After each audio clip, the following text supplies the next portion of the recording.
Okay, another dog walking video. First of all, it's the top of the local hill. If you look carefully, and if I've pointed the camera right, you would be able to see the van down there. Anyway, and there she is, Aria, somewhere down like that. Right, can you imagine me please in a top hat and a frock coat? I do actually have a top hat and a frog coat, but I haven't got them with me. There is an argument that because I don't particularly care for him, I might attribute to Winston Churchill, but probably wasn't made by him, and I should say that in the interest of fairness. But it runs something like this. To be in a democracy, you have to have voters who are not prone to hysteria, to be influenced by any passing gimcrack pedagogue, to not be moved by their more base emotions. Democracy is difficult and can only be trusted to those who are capable of wielding it.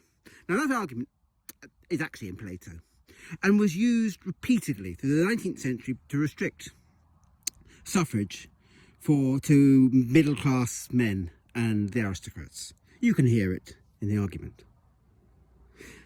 Because it said that women in general and working class people in general were never ever going to have the right emotional maturity to vote. It was one of the great achievements, although tragic, of the First World War that it destroyed the very premise of that argument, because it was very clear that those in charge were being more moved by emotion and shouldn't have the right to rule.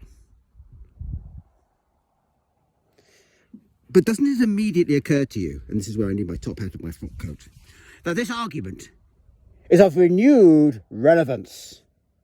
It's just the gender's shifted.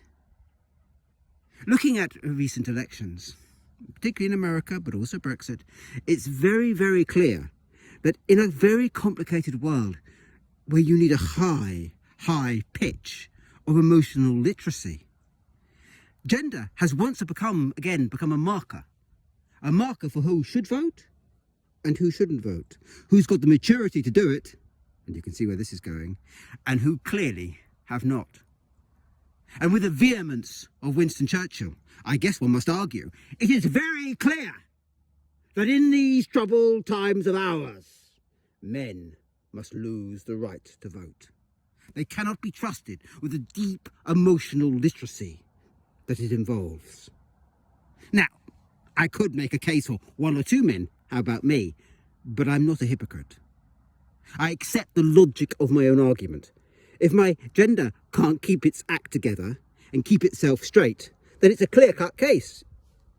The right to suffrage falls. Plato would have said so. Winston Churchill, although he might never have done, would have said so. Aristotle would have said so. In an argument then as old as philosophy. Now, will it happen? No. But it is at least logically cogent. It's more logically cogent than saying we don't want anything to do with men. Just take away their right to vote. They're clearly not using it sensibly.